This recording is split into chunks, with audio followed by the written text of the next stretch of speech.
Have you ever wondered what the world sounded like when silence ruled it? A time before cities, before the hum of machines, before even the whisper of leaves in a forest. Imagine instead the sound of wind brushing across an endless plain of ice, a low, distant hum like the breath of the planet itself. That was the world during the Ice Age. But to call it the Ice Age is, in a way, misleading. There wasn't just one. The Earth has frozen and thawed many times, in long cycles that stretch far beyond human memory. The most recent glacial period, the one we usually mean when we say Ice Age, began about 2.6 million years ago and ended roughly 11,700 years ago. Yet even now, technically, we're still living in one. We just happen to be in a warm interval, an interglacial between waves of ice. To understand what that means, imagine our planet not as a static world, but as a breathing organism, slowly inhaling and exhaling through time. The glaciers are its breath. When the Earth inhales, temperatures drop, ice advances, and continents are wrapped in frost. When it exhales, the world warms, the ice retreats, and life spreads north again. Scientists have spent decades decoding the rhythms behind this cosmic breathing. One of the greatest insights came from a Serbian mathematician named Milutin Milankovic, who proposed in the early 20th century that the Earth's climate follows predictable cycles based on how our planet moves through space. Sometimes the orbit around the Sun becomes slightly more circular, other times more elliptical. The tilt of Earth's axis shifts, wobbling gently over tens of thousands of years. Even the direction of that tilt changes slowly, like a spinning top losing balance. These subtle variations, called the Milankovitch cycles, change how sunlight falls on Earth's surface. When less sunlight reaches the northern hemisphere, snow and ice linger longer each year. White ice reflects sunlight back into space, cooling the planet even further. Slowly, glaciers begin to grow. It's a delicate balance. One volcanic eruption, one shift in ocean currents, one small drop in atmospheric carbon dioxide, and the scales can tip toward global frost.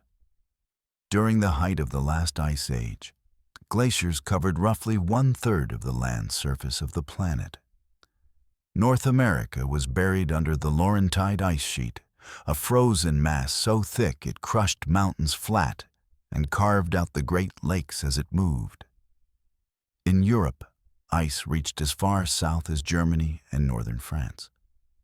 Scandinavia was one solid wall of ice. In Asia, glaciers rolled over Siberia like slow-moving storms. To the south, where the air was still dry and cold but not frozen, the great steppe tundra stretched from Spain to China. A treeless expanse of grass and wind, dotted with hardy creatures that would come to define the Ice Age in our imagination. Woolly mammoths, giant bison, saber-toothed cats, and towering deer, with antlers wider than a car. And somewhere among them walked small groups of humans, wrapped in furs, carrying stone tools, and building fires against the endless night. For them, the Ice Age wasn't a chapter in a history book. It was life itself. They didn't know that they were living through a geological epoch. They only knew the cold, the hunger, and the stars. Stars that burned so bright in the frozen air, they must have looked close enough to touch. But the Ice Age wasn't just about cold. It was about change. Even as ice advanced, it shaped everything it touched. Imagine a glacier not as a static block of frozen water, but as a moving river of ice, grinding its way across the land, carrying rocks and mountains like pebbles. As it moved, It sculpted the world, gouging valleys, flattening plains, leaving behind ridges of crushed stone called moraines. When the ice finally melted, it left behind lakes, fjords, and fertile soil. The world we inhabit today, the shape of continents, the flow of rivers, the places where cities stand, all were carved by the slow hand of ice. Even our climate patterns today still bear its mark. The direction of ocean currents, the salinity of the seas, even the chemical balance of the atmosphere all carry traces of these ancient frozen millennia. And yet, for all its chill and danger, the Ice Age was also a time of beauty.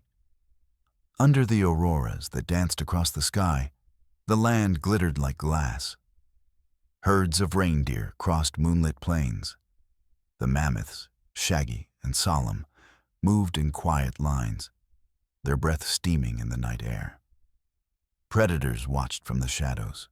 Wolves, cave lions, and human hunters, their spears tipped with flint, moving silently through the snow. For early humans, the cold was a test, but also a teacher. It forced cooperation, creativity, and innovation. Fire was not just warmth, it was survival. Clothing, shelter, art, all evolved in the crucible of cold. In the caves of southern France, people painted images of the world around them, bison, horses, mammoths, by the light of flickering flames. The colors, made from ochre and charcoal, still glow on the rock walls today. Those paintings weren't just decorations, they were stories, maybe prayers, maybe memories, maybe the first human attempt to make meaning in a world that seemed almost uninhabitable. The Ice Age, in that sense, gave birth not only to landscapes, but to imagination. And perhaps that's what makes it so haunting. When we look at those frozen plains in our minds, we're not just picturing the past. We're looking into the mirror of our own endurance. The part of humanity that learns to create warmth in the coldest places. If you could watch Earth from space over the course of millions of years, you would see it change like a living creature, pulsing, breathing, cycling through ages of warmth and frost. The continents drift slowly, the oceans shift, and the climate follows patterns both predictable and mysterious. A question has haunted geologists for decades. Why does Earth even have ice ages at all? After all, our planet sits at a comfortable distance from the sun, not too close, not too far. By all logic, it should be temperate and steady. But the story of Earth is anything but steady. The deeper scientists have dug into rocks, sediments, and ancient ice cores. The clearer it has become. Earth's climate swings like a pendulum. Warm periods, cold periods, each lasting tens or hundreds of thousands of years. And at the heart of that rhythm lies a remarkable interplay of physics, chemistry, and biology. It begins with sunlight. The sun doesn't change much. It's remarkably stable.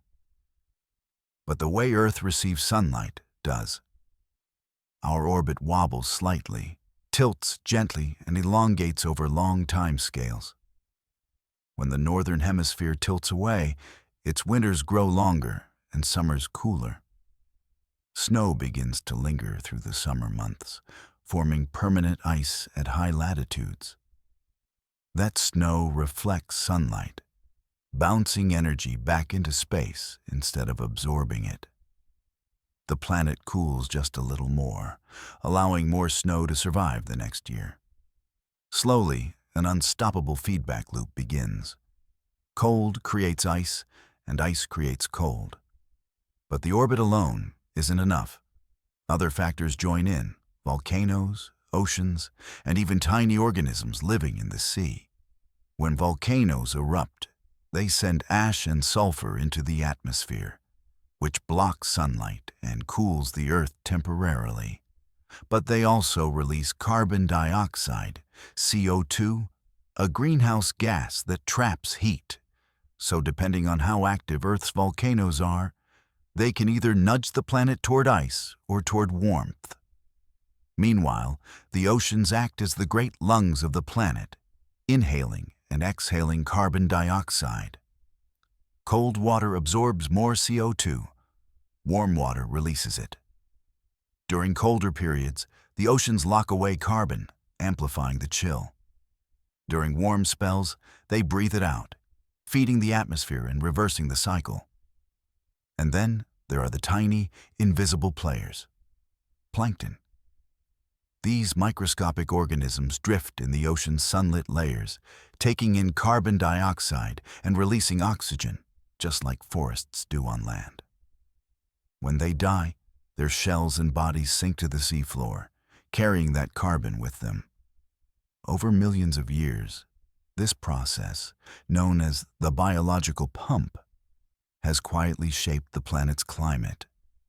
So, the Ice Age wasn't triggered by a single switch being flipped. It was an orchestra, a symphony of cosmic rhythm, volcanic breath, oceanic lungs, and living cells. When all these forces aligned, the world froze.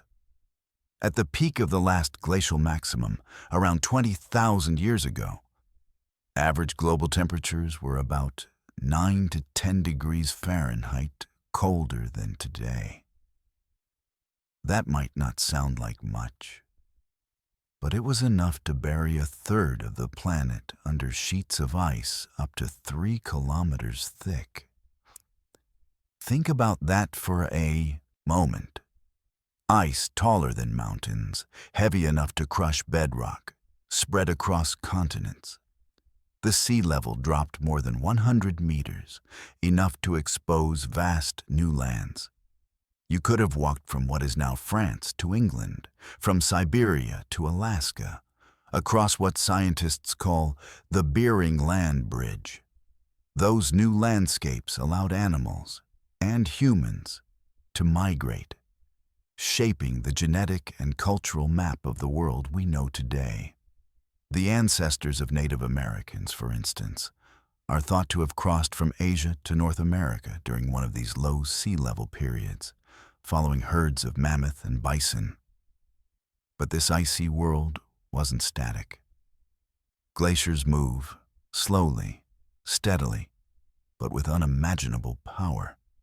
As they advanced, they scraped across the earth, tearing up forests, crushing mountains, and dragging stones the size of houses for hundreds of miles. Beneath them, the pressure of the ice ground rock into fine powder, glacial flour it's called, which would later wash into rivers, turning meltwater a cloudy blue. And when the glaciers retreated, they left behind what we now see as the fingerprints of their passing. Smooth, U-shaped valleys, scattered boulders left in odd places, ridges of gravel marking where the ice once stopped. In places like Scandinavia, Canada, and the northern United States, the land still slowly rises, rebounding even now, from the crushing weight that once pressed it down. Scientists can trace these movements not only in the rocks, but in the chemistry of the ice itself. In the frozen layers of Greenland and Antarctica, ancient bubbles of air are trapped. Tiny time capsules preserving the atmosphere of the distant past. By drilling deep into the ice, scientists have read the story of climate written in oxygen isotopes and carbon dioxide levels. These ice cores show a striking pattern. As CO2 rises, temperature rises. As CO2 falls, temperature falls. It's the clearest evidence we have that carbon dioxide is not just a passenger in the story of climate. It's one of its main drivers. And yet, the system is astonishingly stable over geological time. The Earth has always found its way back to balance, swinging from warm to cold and back again, like a heartbeat.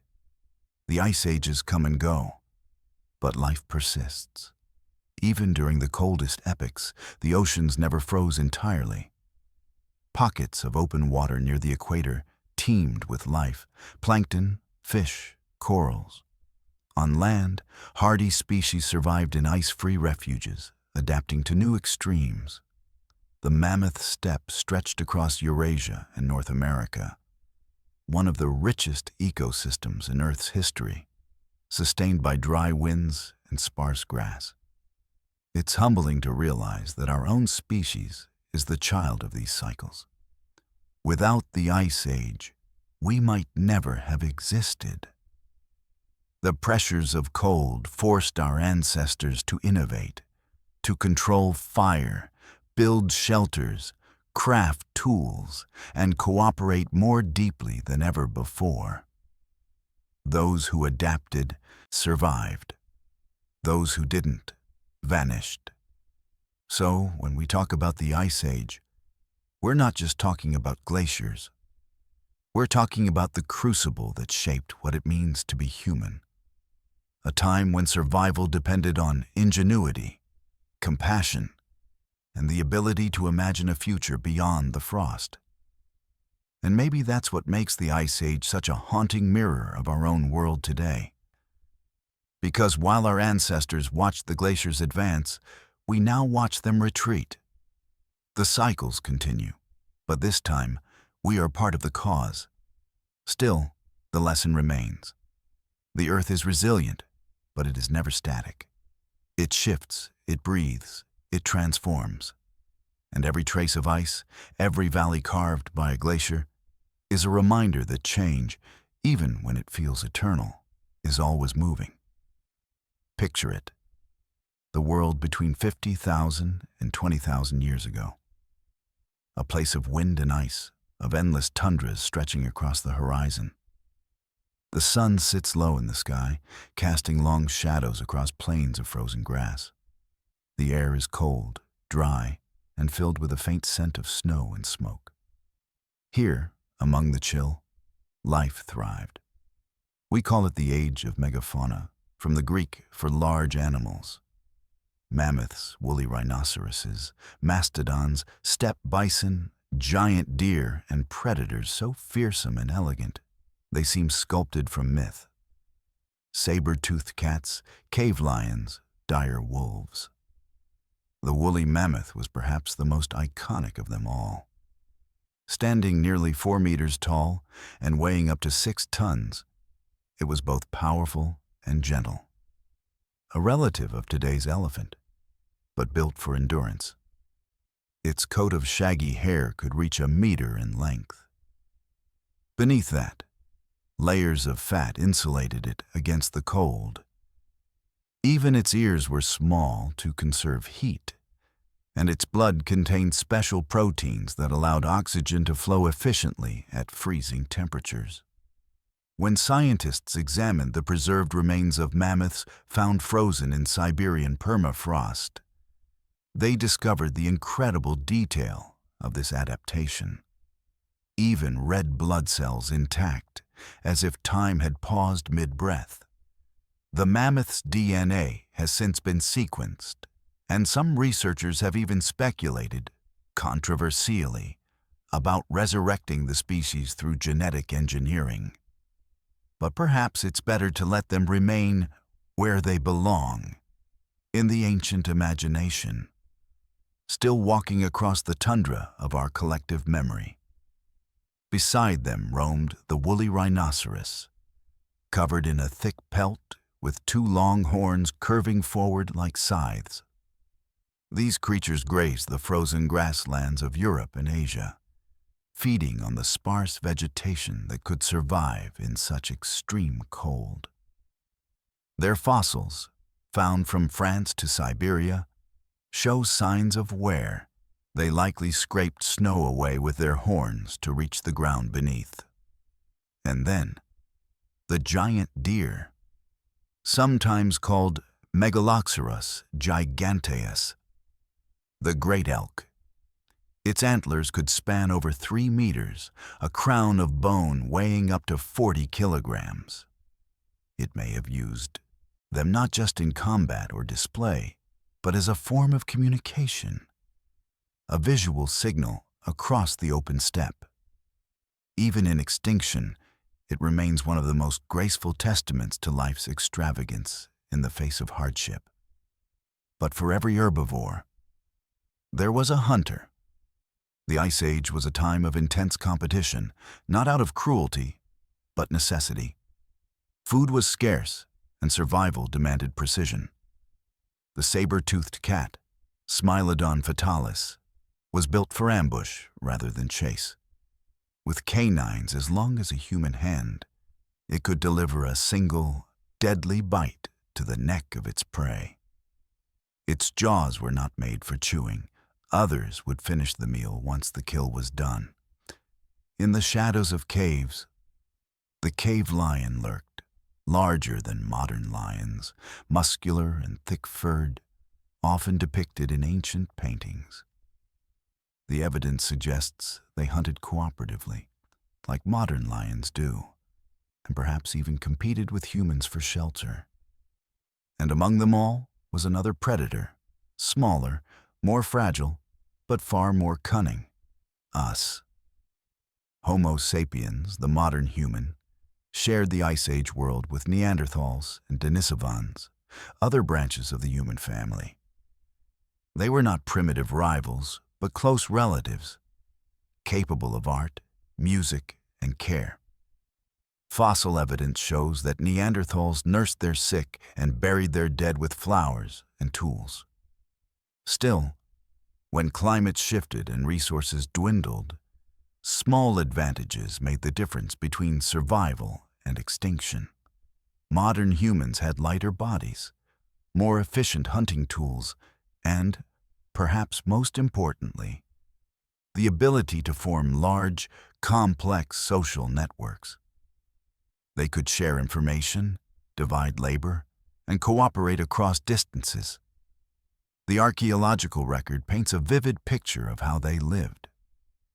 In the frozen plains of what is now Ukraine, people built circular shelters from mammoth bones, draped in hides.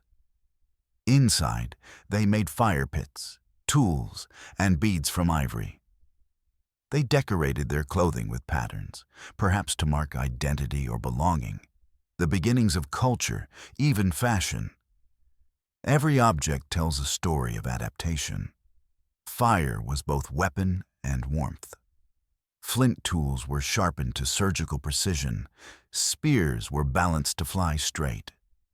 The bow and arrow, a revolutionary innovation, may have first appeared toward the end of the Ice Age.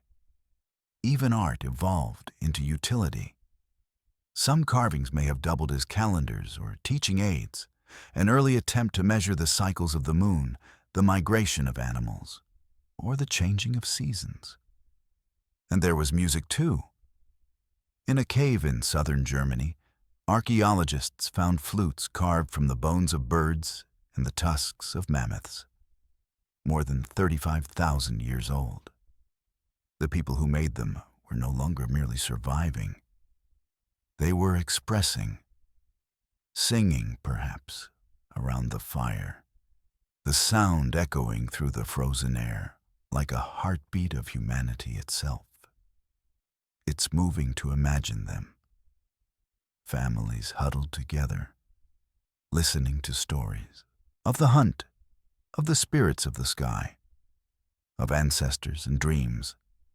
The Ice Age, cold and brutal as it was also the birth of myth. And while the cold defined the era, it also connected everything, animal, human, and landscape, into a single web of life. The snow reflected the moonlight that guided hunters. The reindeer fed the wolves. The mammoths carved paths that humans followed for generations. But every balance, no matter how strong, eventually shifts. Around 20,000 years ago, something began to change. The ice, which had seemed eternal, started to melt. At first, the change was imperceptible, a few warmer summers, slightly longer thaws. But slowly, across centuries, the glaciers began to retreat. Rivers swelled with meltwater, lakes formed in the ice's footprints, and the air carried the scent of new growth. For the great beasts of the Ice Age, it was both a blessing and a curse. The world was changing too fast. Forests spread where open tundra once lay, cutting off the grasslands they depended on. Many species couldn't adapt quickly enough. The mammoths dwindled, the saber-toothed cats vanished, the giant deer disappeared. It was not only the warming climate that ended them, humans too played a role. Our ancestors, more numerous and skilled than ever, hunted effectively. And even small pressures, combined with environmental stress, were enough to push fragile populations past recovery. The extinction of the Ice Age giants wasn't a single moment. It was a slow fading, one that still echoes in our imagination. The last known population of woolly mammoths survived on a remote Siberian island, Wrangel Island, until just 4,000 years ago, long after the pyramids of Egypt had already been built. So somewhere, while humans were writing hieroglyphs on stone, a small herd of mammoths still trudged across the snow, unaware that they were the last of their kind. The Ice Age was ending, but its legacy had only begun. The first signs that the Ice Age was loosening its grip came quietly. A thin line of meltwater trickling down from the edge of a glacier. The distant groan of shifting ice as pressure gave way to movement. A faint change in the wind, a softness that hadn't been felt in generations. The planet was awakening. Around 20,000 years ago, the great ice sheets that had once stretched from the Arctic down to the middle of North America, Europe, and Asia began to melt. The reason was not a single event, but a cascade, a delicate interplay of orbital shifts, rising carbon dioxide, and the ocean's slow response to sunlight. The Milankovitch cycles had tilted the Earth toward warmth again, and the glaciers, which had stood for millennia, could no longer resist. At first, the melt was slow. Then, over centuries, it accelerated. Gigantic rivers of water rushed from beneath the glaciers, carving deep valleys and shaping new landscapes. In some places, they flooded entire regions, creating temporary inland seas. Imagine standing near the edge of one of these glaciers. A shimmering wall of ice taller than a skyscraper, groaning under its own weight, cracking like thunder. When a piece broke away, it would fall into the water below, with a sound like the sky collapsing. Waves of meltwater rippled outward, carrying fragments of ancient rock that had once been part of mountains. It's hard to comprehend the scale. The Laurentide ice sheet alone held enough water to raise global sea levels by more than 100 meters. As it melted, coastlines around the world redrew themselves. Continents that had been connected were cut apart. Dry plains vanished beneath rising tides. The land bridge between Siberia and Alaska, the Bering Land Bridge, disappeared beneath the sea. What had once been a migration route for animals and early humans became the Bering Strait we know today. In Europe, rising waters filled the English Channel, separating Britain from the continent for the first time. The lowlands of the North Sea, Doggerland, a place once teeming with mammoths and reindeer, vanished beneath the waves. For the people who lived through it, the change must have felt both terrifying and divine. Imagine watching the horizon of your childhood, the distant mountains of ice, slowly retreat, revealing new land, rivers, and forests where there had once been only white emptiness. But with warmth came abundance. Grasses and shrubs returned first, followed by hardy trees like birch and pine. Animals that had once fled south began to return: red deer, elk, wild horses. Predators followed: wolves, lynxes, bears. And behind them came people, following the game and the seasons, exploring this newly reborn world. The archaeological record from this time shows a remarkable transformation in human life. As the climate stabilized, groups began to settle for longer periods. They built semi-permanent shelters, gathered wild grains, and experimented with planting seeds. In the fertile valleys left behind by retreating glaciers, the soil was rich, full of minerals ground down by centuries of ice.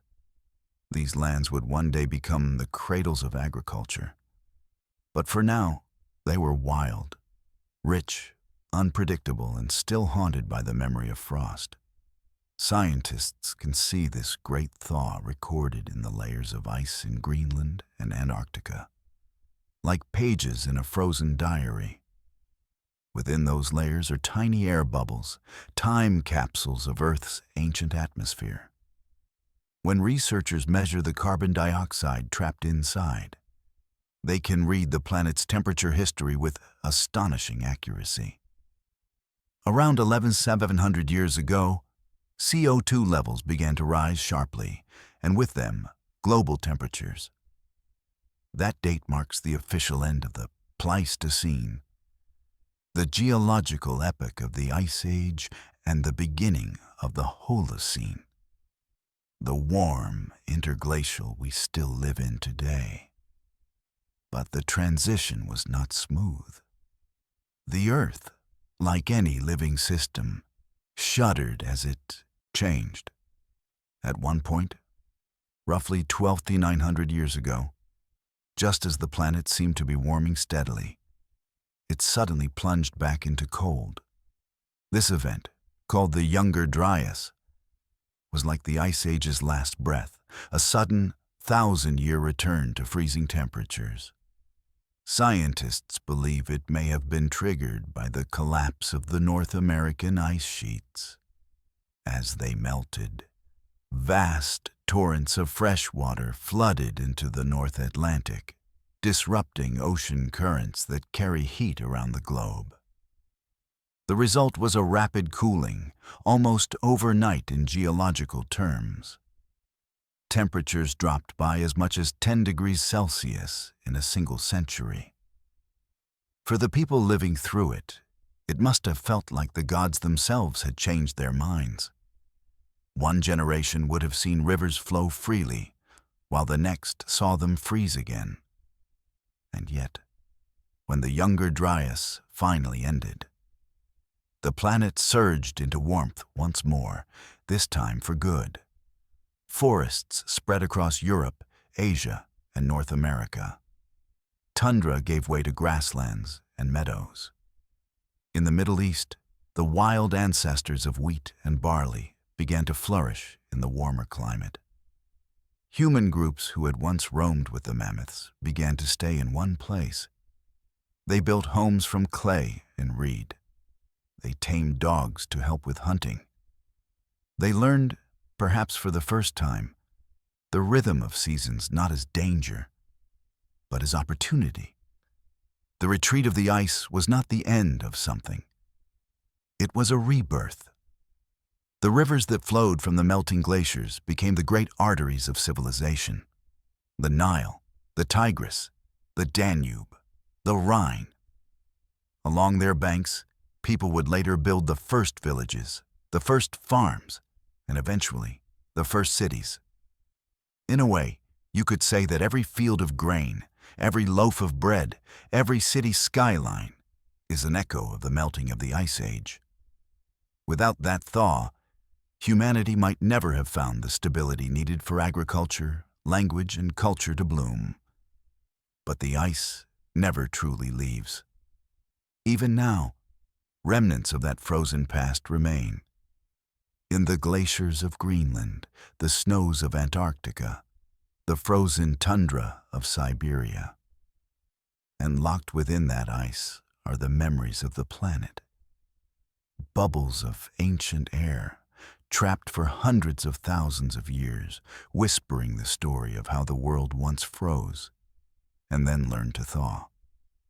Some scientists say we are now living at the very edge of another great shift, a new epoch, one shaped not by nature alone, but by human hands. They call it the Anthropocene, the age of humanity. It's strange, isn't it, that the same species who survived the coldest era in history is now perhaps warming the planet too fast for itself to endure. And yet, there's a kind of symmetry in it. The Ice Age showed us that the Earth changes, always, inevitably. But it also showed us that life adapts, it endures, it finds warmth in the coldest times. When you look at the melting glaciers of today, it's tempting to think of loss. And in many ways, it is loss. But it's also part of the same vast breathing cycle that has always defined our planet. The glaciers are retreating, yes, but the story of ice never ends. It simply moves from solid to liquid to memory. And in those memories, in the carved valleys, the layers of silt, the fossils of mammoths, and the genetic traces still inside us, the Ice Age continues to live. When the last of the great glaciers began to retreat, they didn't simply vanish. They sculpted. The ice, kilometers thick, had been moving for tens of thousands of years, slowly grinding, pushing, carving. Wherever it went, it left its fingerprints on the earth. To the untrained eye, the marks of the Ice Age might look like natural coincidences. A curved valley here, a smooth lake there. But to geologists, the story is clear. The land still remembers the weight of ice. One of the most striking of these signatures is the U-shaped valley. If you've ever looked at photographs of Norway's fjords or the sweeping valleys of the Alps, you've seen them. Unlike rivers, which carve narrow, V-shaped channels as they cut downward through rock, glaciers flatten and widen the valleys they occupy. The result is a broad, steep-sided trough, a frozen river's long memory. When the ice finally melted, these valleys filled with seawater, forming fjords, deep, tranquil arms of the ocean reaching into the land. The cliffs that rise above them are the ghosts of ancient glaciers, smoothed and polished by millennia of grinding pressure. Across the northern hemisphere, the same story repeats. In Canada, the Great Lakes owe their existence to retreating glaciers. These vast inland seas were gouged out by the ice, their basins later filled with meltwater. In the United States, places like the Finger Lakes in New York and Puget Sound in Washington show the same pattern. Channels carved by moving ice, reshaped by time. If you travel north through Europe, through Scotland, Scandinavia, Finland, you'll see countless lakes, ridges, and boulders left behind in strange arrangements. The term for these is glacial deposits, and they come in many forms. Moraines are ridges of rock and debris that mark where a glacier once paused before retreating. They are like the edges of an ancient map, the places where the ice once stood still, breathing for a geological moment before pulling back again. Erratics, on the other hand, are giant boulders found far from their origin, carried by ice for hundreds of miles, then dropped as the glacier melted. You can find them scattered across northern Europe and America, often sitting alone in a field like visitors from another world. In some regions, the ice ground rock into fine powder, rock flour, which mixed with melt water to give rivers and lakes their characteristic milky blue color. In others, it left behind thick layers of fertile soil, which would later support forests, crops, and cities. Even the sand under your feet may once have been part of that ancient process. As glaciers advanced and retreated, they crushed rock into grains that the wind later spread across the land. Some of the great deserts and plains of today, like the Loess Plateau in China or the prairies of North America, owe their existence to dust born beneath the ice. But the glaciers didn't just shape the land. They reshaped the very balance of the planet. The sheer weight of ice depressed entire continents, pressing the crust downward into the mantle below. When the ice melted, the land began to rise again, a process called isostatic rebound. Even now, thousands of years later, parts of Scandinavia and Canada are still slowly lifting, millimeter by millimeter, each year. To imagine it, picture a mattress slowly recovering its shape after a heavy weight has been removed. The Earth, too, takes time to breathe again. And it wasn't only land that changed, the oceans did too. As ice melted and sea levels rose, new coastlines formed. Coral reefs, once exposed, drowned and regrew. Islands disappeared, others emerged. In shallow continental shelves, like those around Indonesia or the Caribbean, rising seas created archipelagos and lagoons, the same ones that now draw travelers from around the world. It's strange to think that the landscapes we now associate with warmth and leisure, beaches, islands, tropical seas, are also children of the Ice Age. Everywhere you look, the evidence remains. In the pebbles along a riverbank, in the curve of a hill, in the fossils buried deep in permafrost. And for scientists, these clues are more than relics, they're data. By studying the distribution of rocks and sediments, scientists can trace exactly how far the glaciers once reached. By drilling into ancient seabeds, they can reconstruct how fast the ice melted, when, and why. Even the tiny shells of microorganisms in ocean mud record changes in temperature and salinity, like microscopic witnesses to a global drama. The story that emerges is one of constant motion. The Ice Age wasn't a frozen stillness, it was a world alive with energy. Ice advanced and retreated, seas rose and fell, winds shifted, animals migrated, forests expanded and contracted in rhythm with the planet's pulse. It's easy to forget, living in our warm modern world, that the ground beneath us was once ground by glaciers, the lakes beside us carved by cold hands, the very soil we grow food in, born from the slow grinding of stone. If you close your eyes, you can almost feel it. The deep rumble of ancient ice moving across the land, the hiss of meltwater rivers, the whistle of wind sweeping over a white horizon. That sound, that silence, that rhythm, it's still in the Earth's bones. The Ice Age is not gone. It sleeps beneath our feet. When the Ice Age finally began to loosen its grip for good, the Earth transformed in ways no creature could have predicted. The glaciers that had once swallowed continents now retreated into the high mountains and polar caps. Vast plains of ice turned into rivers, meadows, and forests. The endless white was replaced by green, but the transition was not gentle. It was filled with tension, with winners and losers. For every animal that adapted, another vanished forever.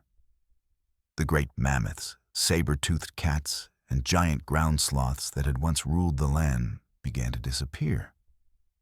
Their world, the wide, open steppe, was shrinking. Trees took root where grass once grew, and the massive grazers had nowhere left to wander. Some species, though, endured. They changed, evolved, and clung to survival in new forms. Take the reindeer, for instance. or as they're known in North America, caribou. They had once shared the tundras with mammoths and bison, feeding on the lichens and moss that blanketed the frozen earth. When the ice withdrew, they followed the cold northward, adapting to life along the Arctic Circle. Today, their migrations, stretching for hundreds of miles, echo those ancient journeys. The muskox, with its thick coat and barrel chest, did the same. These powerful creatures, relics of the Pleistocene, still roam the tundra of Greenland and northern Canada, surviving where few others can. Their shaggy fur, called kiviut, is so fine and warm that it's stronger than wool and softer than cashmere. A masterpiece of evolution's tailoring. Then there were the wolves, whose endurance shaped not just their own fate, but ours as well. For millennia, humans and wolves hunted the same prey: reindeer, bison, deer. But somewhere, sometime, the two species formed a bond. Maybe it began with scavenging, or maybe with companionship. Either way, wolves that tolerated humans got food, and humans who tolerated wolves got warning, protection, and partnership. Out of that cooperation came the first domesticated animal, the dog. It's poetic, really. The Ice Age was cold and lonely, but in its twilight, it gave rise to friendship. The fossil record tells the story clearly. Ancient campsites where wolf bones lie beside human hearths, their skulls buried carefully, sometimes even adorned. These were not mere beasts. They were family. When you look at your dog today, you're looking at a direct descendant of the Ice Age pact between man and wolf. But humans themselves were changing too, not physically, but in how they lived and thought. As the climate warmed, hunting became less predictable. The great herds moved north, and the forests were filled with smaller, faster prey. To survive, people needed new tools, new strategies, and, most importantly, new ways to think about their relationship with the land. This was the dawn of something extraordinary: adaptability. Archaeological sites from this period, like those in Europe's Danube Valley and the Near East, show an explosion of innovation. People created fishhooks, nets, and traps. They crafted tiny, intricate arrowheads, evidence of precise, strategic hunting. And perhaps most profoundly, they began to stay in one place longer. The wild grasses that grew in fertile floodplains were no longer just food to be gathered, they were seeds to be sown. Over generations, humans began to notice patterns: which grains grew best, how seasons shifted when floods came. Out of that quiet observation was born the first agriculture. It didn't happen overnight, and it wasn't a single discovery. It was a slow dance between people and plants. The domestication of wheat and barley in the Middle East, rice in China, maize in the Americas, all of these began in the wake of the Ice Age. And once people had crops, they needed to stay nearby to care for them. Villages appeared, tools became more specialized, social groups grew larger. The human story began to change, from wandering to belonging. And with stability came something else: reflection. Caves that once served as shelter became places of memory. The walls of Lascaux, Altamira, and Chauvet still whisper with the painted echoes of bison, horses, and mammoths. Those images, more than 15,000 years old, were not mere decoration. They were expressions of wonder. In a world that had been harsh and uncertain, humans painted life. Some of those paintings are so detailed that scientists can identify the species, even the season, from the colors and shapes. Others are abstract, spirals, dots, handprints. Some researchers believe they may have represented trance states or early spirituality, attempts to make sense of the vast, changing world.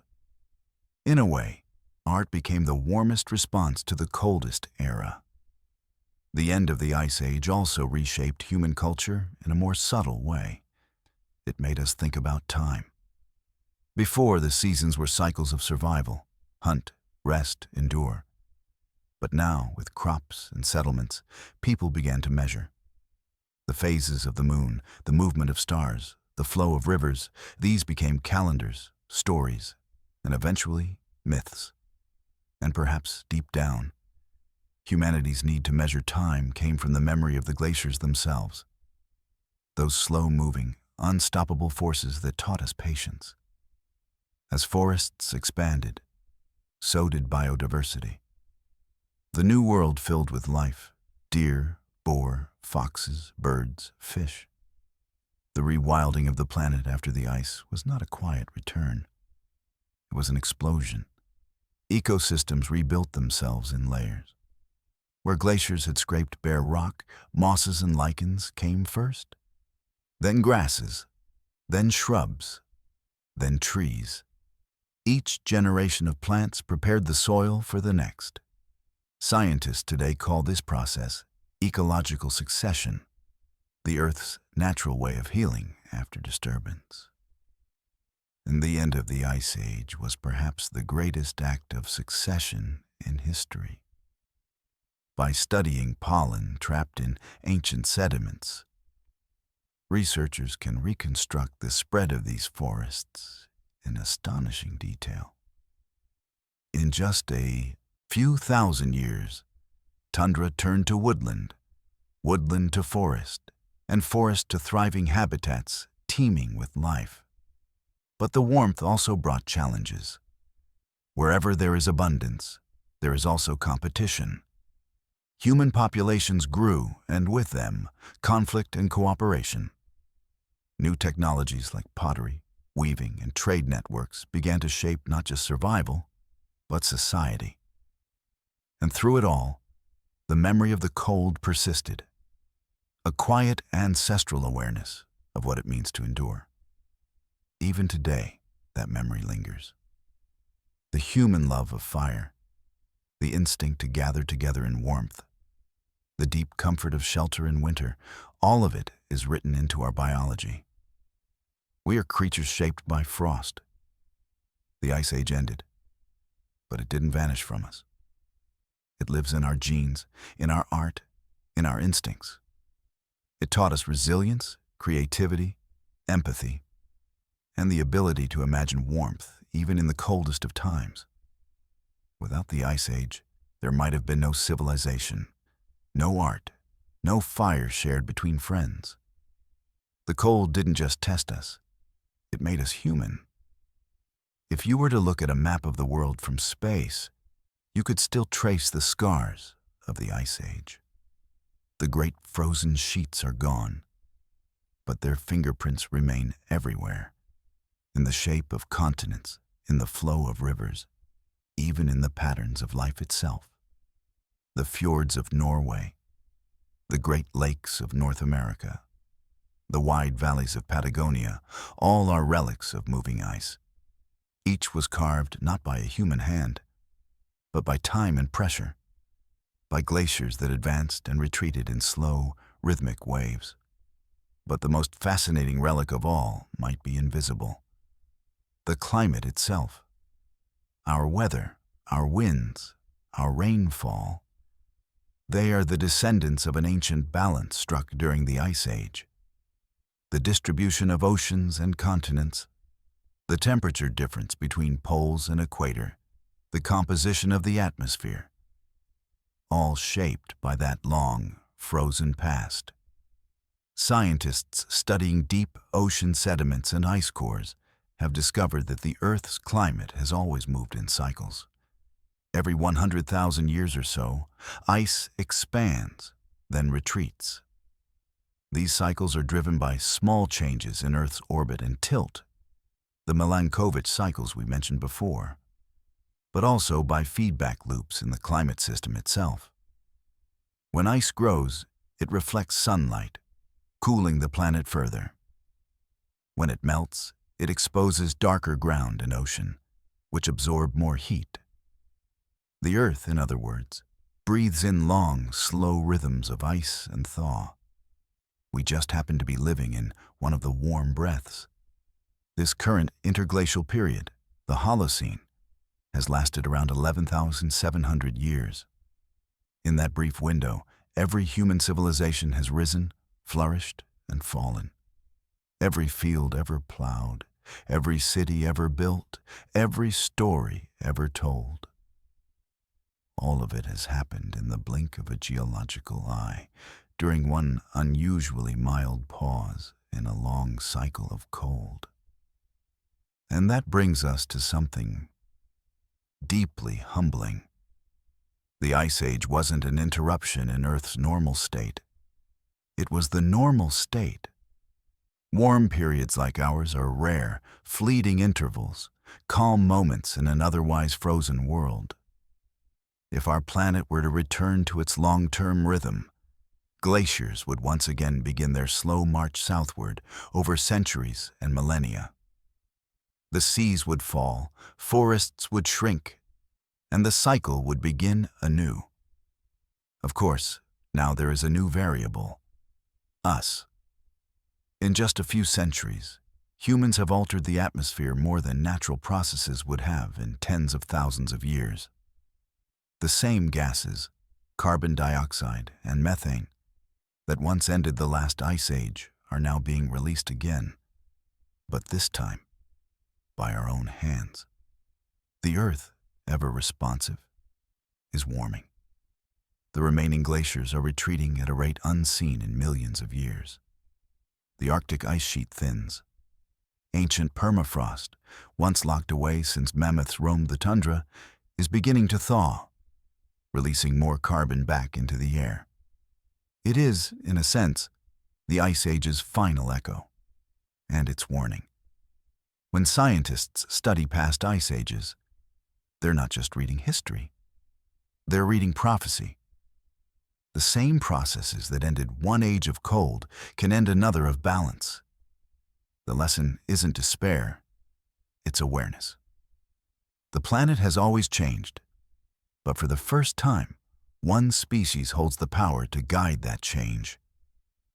And that power is both a burden and a gift.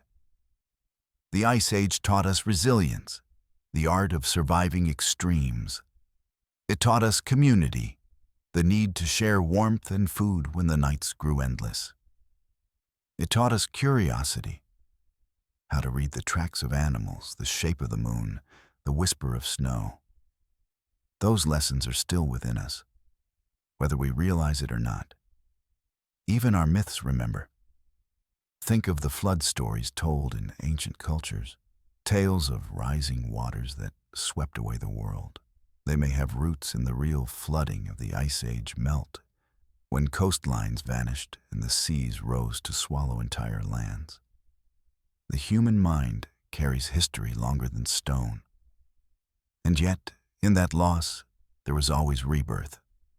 Every time the ice retreated, life returned stronger, more complex, more beautiful. New species emerged, new ecosystems took root, new ways of living blossomed. So too might we.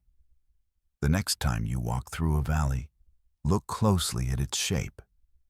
If the sides are smooth and wide, if the floor is flat, you're likely standing where a glacier once flowed.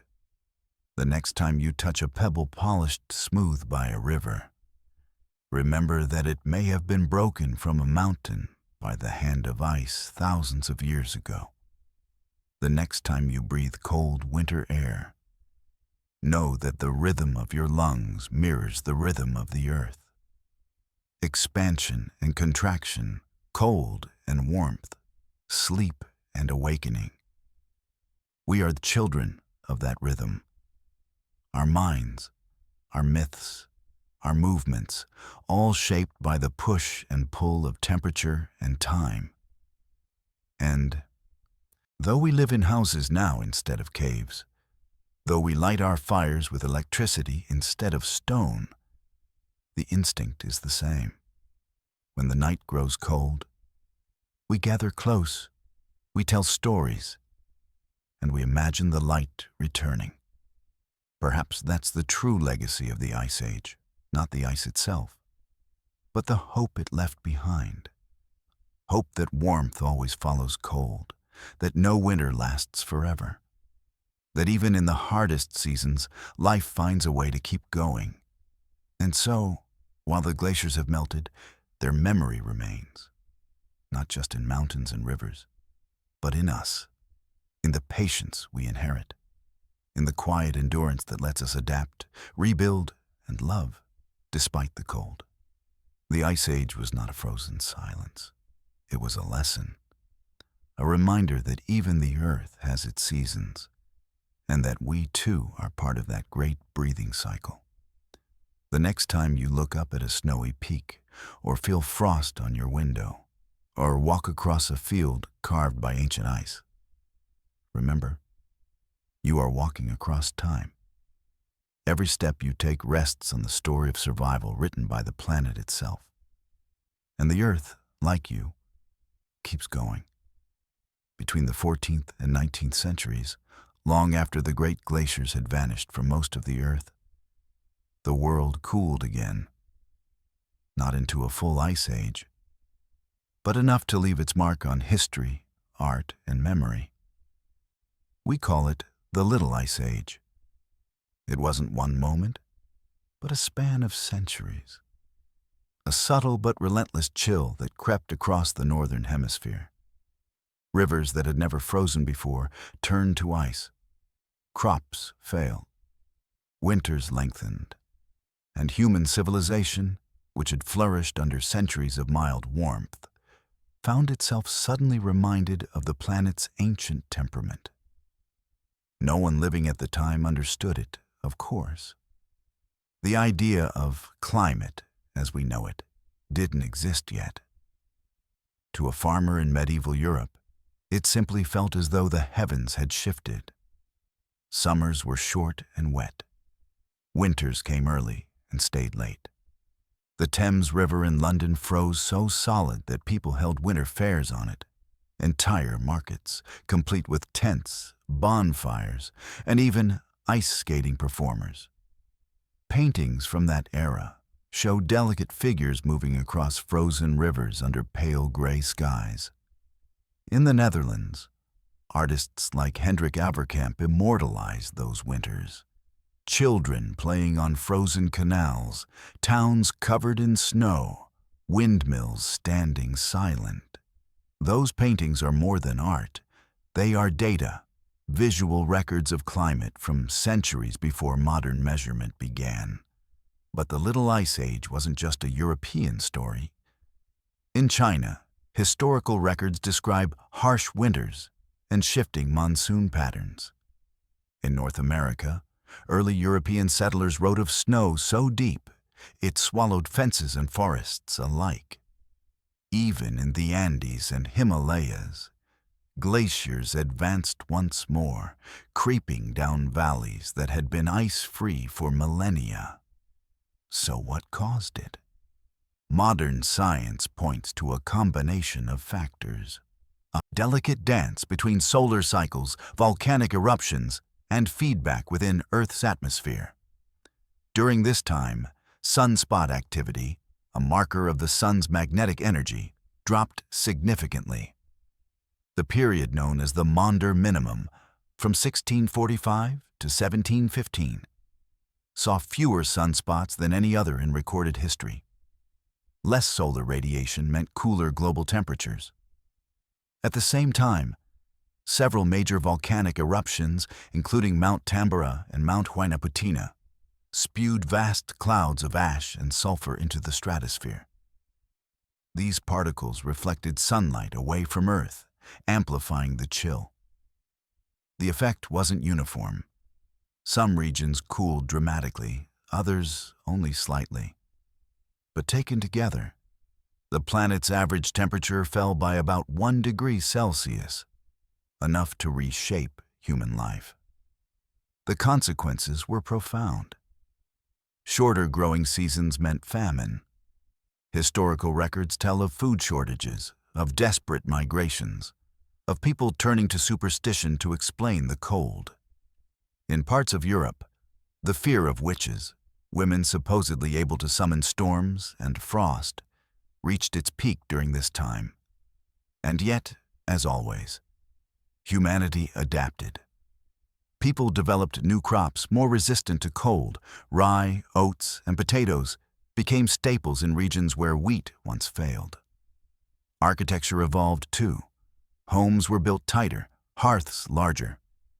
In Scandinavia, people learned to store fish in ice, pioneering early preservation techniques. Even clothing changed. Layers, wool, and leather became the uniform of survival.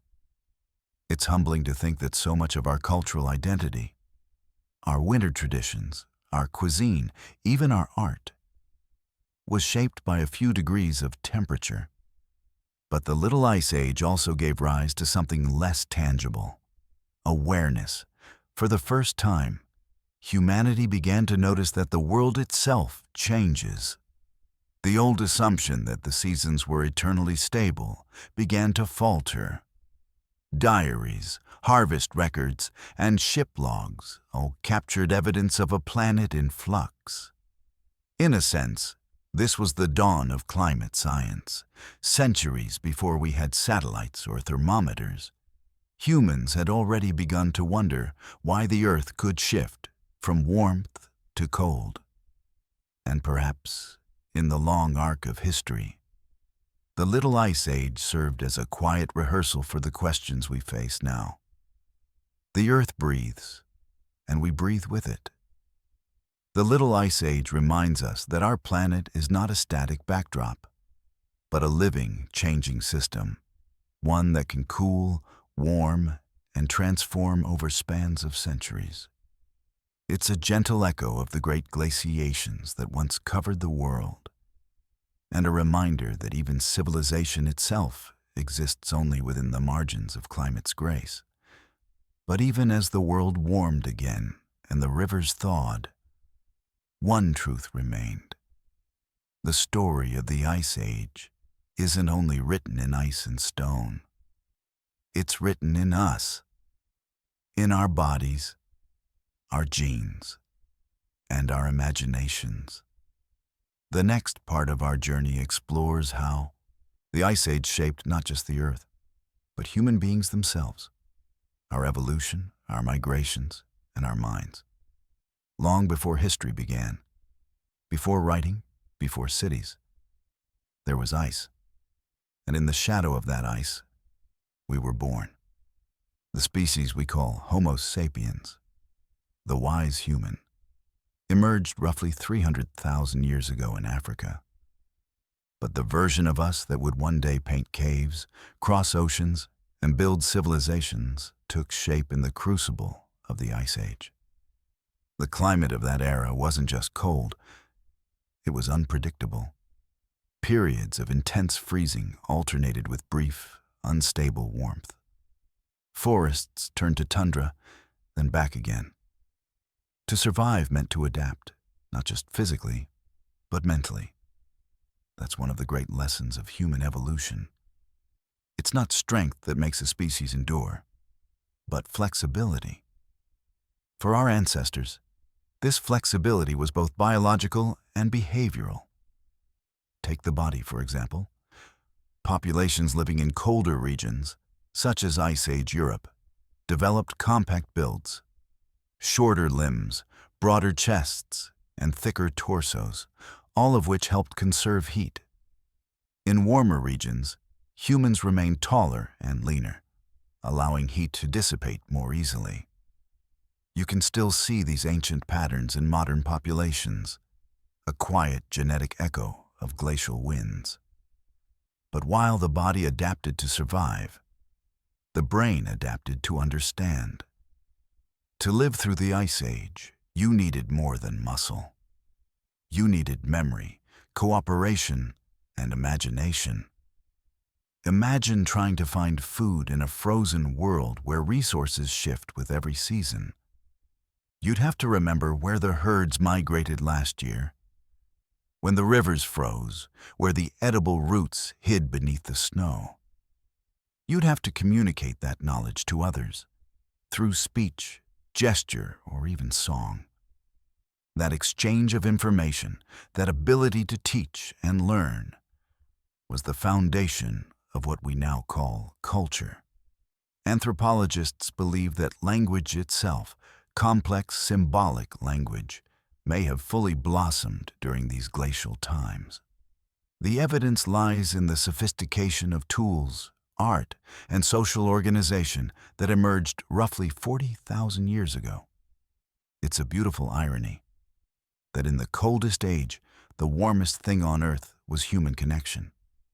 Caves became sanctuaries, not just from the cold, but from silence. Around fires, people told stories, myths, warnings, dreams. And with those stories came identity. People began to see themselves not just as individuals, but as members of something larger, a clan, a people, a lineage. Even the earliest burials from this period suggest deep emotional awareness. Graves from sites like Sungir in Russia or Dolní Věstonice in the Czech Republic contain not only bones, but beads, tools, and pigments. Offerings for the journey beyond death. These gestures show that Ice Age humans didn't just think about survival. They thought about meaning. And meaning, like fire, keeps the cold away. Scientists studying ancient DNA have made another remarkable discovery. We were never alone. During the Ice Age, Homo sapiens shared the world with other humans. The Neanderthals in Europe, the Denisovans in Asia, and perhaps even others we've yet to identify. For tens of thousands of years, these species coexisted, sometimes competing, sometimes mingling. And when they met, they shared more than tools. They shared genes. Today, most people of Eurasian descent carry about 1 to 2% Neanderthal DNA.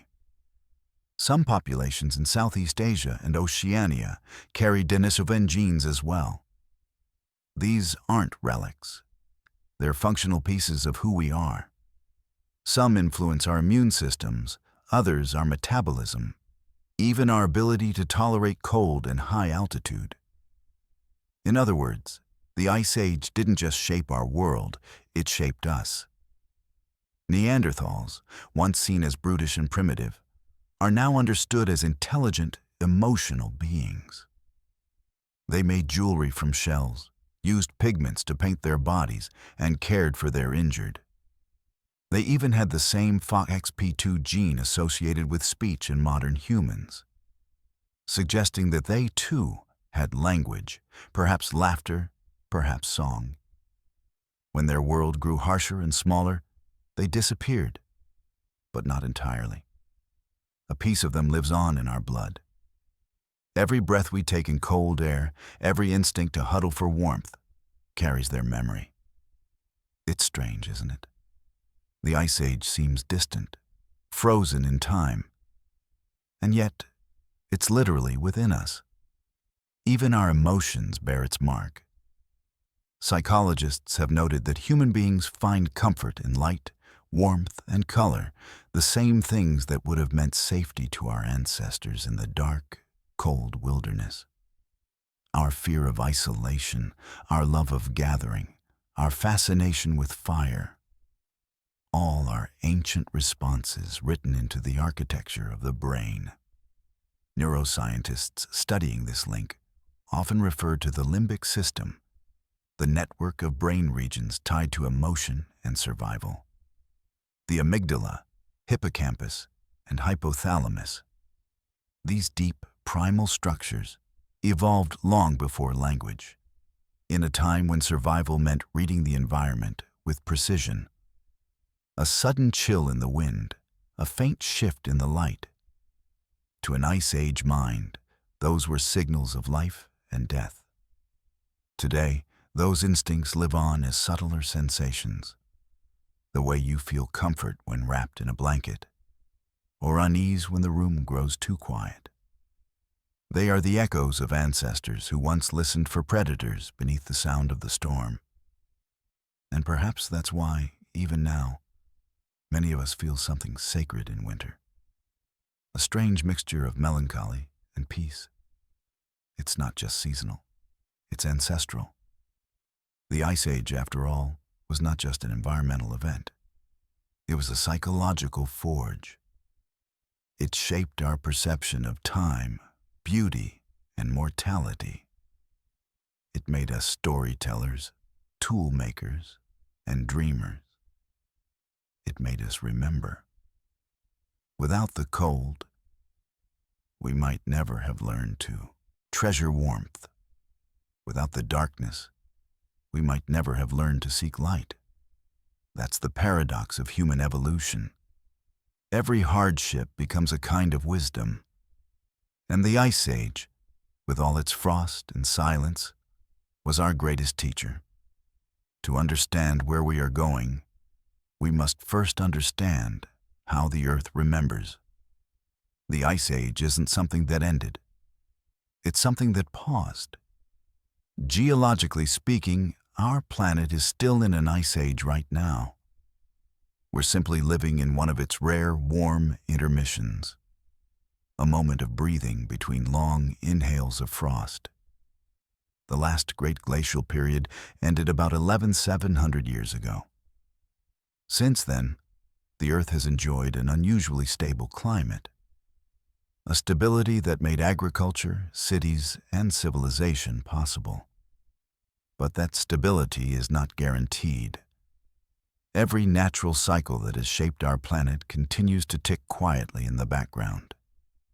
The tilt of Earth's axis wobbles. Its orbit stretches and contracts. The continents drift millimeter by millimeter.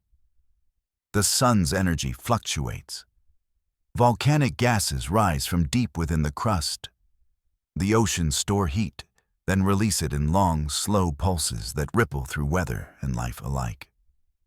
If we zoom out far enough, not in years or centuries, but in hundreds of thousands of years, we see the pattern clearly.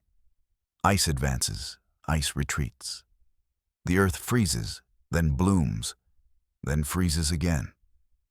The next natural glacial period, according to orbital cycles, should begin in about 50,000 years. A whisper of cold waiting on the far horizon of time. But our species has already changed the rhythm. By burning fossil fuels, cutting forests, and reshaping landscapes, we've poured vast amounts of carbon dioxide into the air, more than the planet would normally release in tens of millennia. That carbon traps heat, thickening the atmospheric blanket around Earth. If the Ice Age was the planet's deep inhale, human activity is a long, unplanned exhale. Scientists who study the physics of ice, glaciologists, are witnessing change on a scale never recorded in modern history. In Greenland, the ice sheet loses billions of tons of ice each year. In Antarctica, shelves of ice the size of small nations crack and slide into the sea. If all the ice on Earth were to melt, and it won't happen overnight, but the math is sobering, sea levels would rise by about 70 meters. Entire coastlines would redraw themselves. But the story of ice isn't just one of loss. It's also one of discovery. Because within the melting, scientists are finding the past itself. As glaciers retreat, they reveal hidden valleys, fossilized forests, and ancient DNA preserved for tens of thousands of years. In one extraordinary case, researchers revived moss that had been frozen for over 2,500 years. And it began to grow again, as if time had merely paused.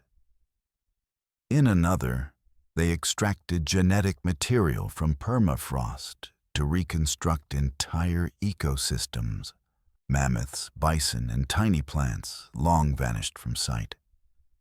It turns out that ice is not just frozen water. It is frozen memory. Each layer of an ice core is a year in the planet's diary. The bubbles trapped inside contain ancient air, the very breath of the world's past climates. By studying those bubbles, scientists can measure how much carbon dioxide existed at any given time, how much dust blew through the atmosphere, even how far volcanoes erupted. The oldest ice cores go back 800,000 years, nearly 1 million pages of climate history.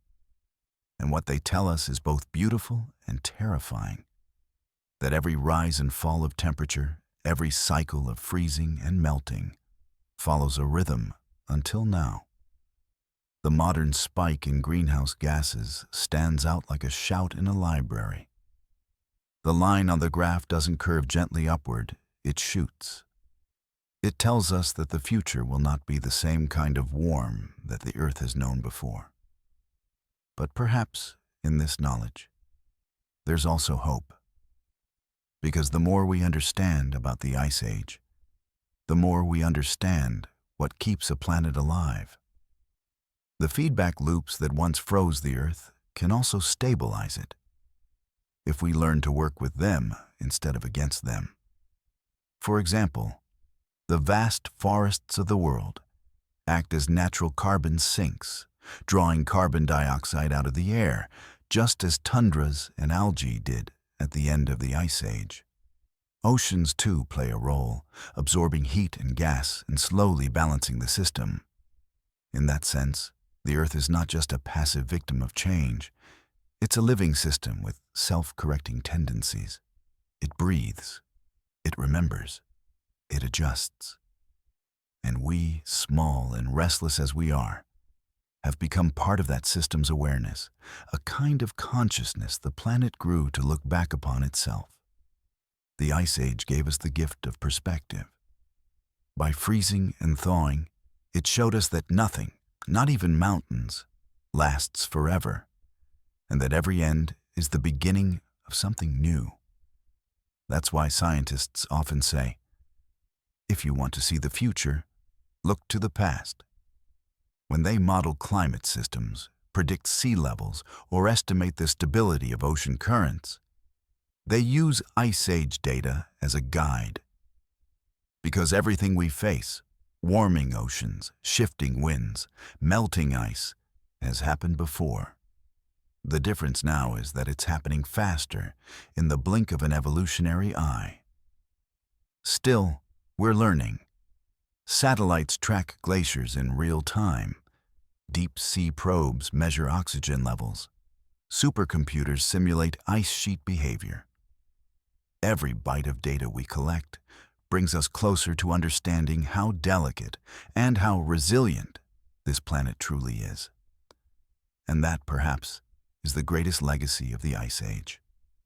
It forced us to become curious, to observe, to measure, to predict, to look at the world not as an endless constant, but as a fragile, living organism. We are, after all, the children of a planet that changes. And perhaps our survival depends on remembering that, on learning to live not against the rhythms of the Earth, but in time with them. Because in the grand story of the planet, we are not the authors. We are the latest paragraph. The ice will return one day or it won't. But life, in one form or another, will find its way. And maybe, long after we're gone, when the next glaciers roll down from the poles, the Earth will still remember us, the strange, curious creatures who built fire in the cold and reached for the stars. The Ice Age never truly ended. It lingers in the air we breathe, in the shape of our continents, in the curve of our bones. Even now, deep beneath the soil, ancient ice still waits, silent, slow, and watching. Imagine standing on the edge of a glacier at dusk. The wind is thin and carries the scent of stone and snow. Beneath your feet, the ice creaks, a sound so low and deep it feels like the heartbeat of the planet itself. Every crack, every echo, is a word in a language older than speech. This is the memory of the world. When scientists drill into an ice core, they aren't just taking samples. They're opening pages from a frozen book that has been writing itself for millions of years. Each layer tells a story of volcanic ash, of ancient pollen, of the breath of animals long gone. And yet, in that deep, ancient silence, there's a strange comfort, as if the earth is whispering, "I have seen worse, and I have endured." The Ice Age reminds us that change is the only constant, and that life is astonishingly good at surviving it. Consider the creatures that once walked across those frozen plains. The mammoth, wrapped in wool and wisdom, lumbering across the tundra in slow procession. The cave lion, golden and lean, stalking silently beneath an endless sky. The humans, huddled around fire, eyes reflecting the stars they could not yet name. Those fires were more than warmth. They were symbols. Every flicker of flame said, "We will endure this." And they did. We did. Through frost and famine, through storms that lasted generations, humanity persisted. Not because we were the strongest, but because we were the most curious. We studied the sky. We followed the herds. We learned to carve meaning into bone and stone. Our ancestors didn't simply survive the Ice Age. They learned from it. They learned that the world is vast and indifferent, but also full of pattern and possibility. They learned to plan for seasons yet to come, to store, to share, to hope. And those lessons, written in no book, spoken in no language, became the foundation of civilization itself. Even now, when we gaze at maps or weather reports, or when satellites send back images of polar ice melting, we are continuing the same act, watching, wondering, adapting. It's the oldest human instinct of all, to read the signs of the earth and prepare for whatever comes next. When I think about the Ice Age, I don't just think about cold. I think about patience. The patience of rivers carving valleys through rock. The patience of forests returning when the glaciers retreat. The patience of time itself, flowing slower than any human life could measure. It humbles us. It places us back in scale, tiny creatures in a vast and ancient system. We like to imagine ourselves as masters of nature. But the Ice Age gently corrects that illusion. It reminds us that we are participants, not directors. And yet, there's poetry in that humility. Because to be small in such a vast story is not meaningless. It's miraculous. Out of that frozen chaos, consciousness arose. From the endless white, imagination bloomed. Our species learned to tell stories, and in doing so, we learned to create warmth out of words. Even tonight, as you listen to this, you're part of that same continuity. The quiet rhythm of your breathing is an echo of wind moving across ancient ice. The warmth of your body is the same kind of warmth that once kept families alive in caves under flickering light. And your dreams, those drifting, unreal shapes of thought, may not be so different from the ones our ancestors dreamed as the glaciers sighed outside their shelters. In a way, every dream we dream is an act of defiance against extinction. Every heartbeat is proof that life refused to yield to the cold. That's why, even now, the Ice Age feels so hauntingly alive. It shaped the rivers we drink from, the soil that feeds us, the minerals in our bones. It it even shaped our sense of beauty. That strange love we have for winter landscapes, for snow falling under street lights, for silence itself. There's something about snow that feels sacred, isn't there? It softens the world. It hides imperfections. It gives everything a kind of quiet equality. In the hush after snowfall, you can almost hear the planet resting, the same peace that must have blanketed entire continents tens of thousands of years ago.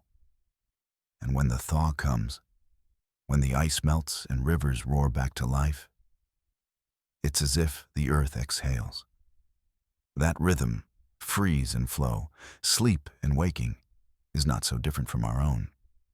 We sleep, we dream, we wake. The earth does too. Scientists sometimes describe the planet as a self-regulating organism.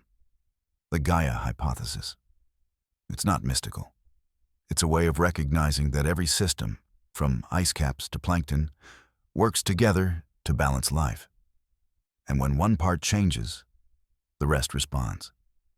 In that sense, the Ice Age isn't just history, it's heartbeat. And every choice we make, every emission, every seed planted, every glacier studied becomes part of the next pulse. We often imagine the Ice Age as a time of silence. But maybe it wasn't silent at all. Maybe it was full of sounds we've forgotten how to hear. The groan of glaciers moving, the cry of birds crossing white skies, the whisper of snow settling on fur and skin. Maybe silence was never empty, only misunderstood. And maybe that's the final lesson of the Ice Age. That stillness is not the absence of life, but its foundation. That beneath the surface of stillness, there is movement, slow, deliberate, unstoppable. As we face our own age of change, we would do well to remember that. The planet will go on. It always does. The ice will return someday, or maybe it won't, but life, in its endless, adaptable forms, will continue the dance. We are just one verse in an endless song of frost and fire. And what a beautiful verse it is. So as you close your eyes tonight, imagine the earth beneath you, breathing, shifting, ancient and alive. Imagine the glaciers flowing, slow as thought. Imagine mammoths walking under auroras that flicker like dreams. And remember, you are part of that story. You are made of the same elements, shaped by the same forces, warmed by the same sun that has watched over ice and ocean alike. The Ice Age never truly left us. It lives in the salt of our blood, in the rhythm of our hearts, in the patience of our waiting.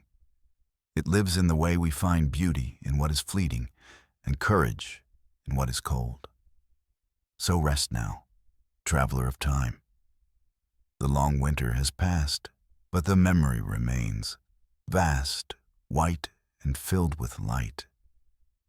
Close your eyes.